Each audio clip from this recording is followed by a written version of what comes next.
Bismillahirrahmanirrahim. Bilişiniz yani yanı yakillikta Türkmen milleti derde eysem Muhammed aleyhissalatu vesselam'ın ümmeti bir ulu alim ve fakih ve da'ini elden verdi. Ustad Şeyh Taha Ahun İbn-i Şeyhül İslam Allame Abdülvehhab Ahun rahimahumallah bütün ömrünü dinin yolunu koyup 54 yaşında Allah'ın didarına yol koştu. Şonun pırakına kıynanıp şu azizin manakıplarından bir neçe söz ayttık. Ilim bostanına, dinin bağına kızılgüldi solup gitti tahacan, şeceresi semer veren çağına hazan yeli yolup gitti tahacan. Hak emretti, ruhu arşa çekildi, ülkemizde ağır mehnet döküldü, dinarların arka dağı yıkıldı, gam hasretin koyup gitti tahacan. Dert bastı başından şükür eyledi, Allah'ını yad edip zikir eyledi, yetişen belaga sabır eyledi, yüzün çitmen gülüp gitti tahacan.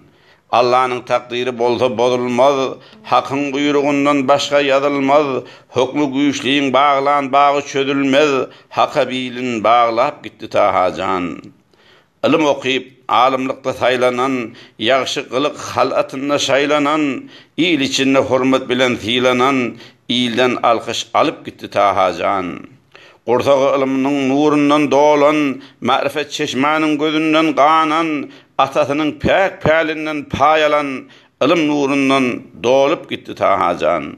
Yaşayışın koydu hakkın yoluna, riyas ümmet yoktu niyet pelinne, tahacan at kaldı halkın dilinne, hoş kılıklı bolup gitti tahacan.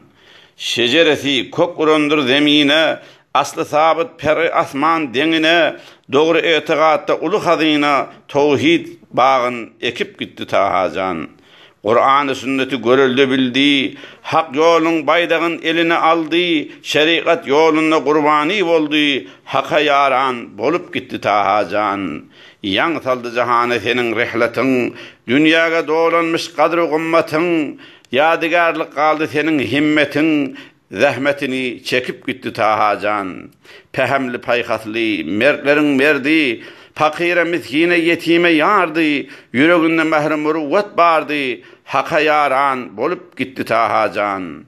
Kakağa dir meni sırdaş sayladın, söz verip özüne kardeş belledin, safarda hadarda bile boluyordun, yürek bağrım dilip gitti tahacan.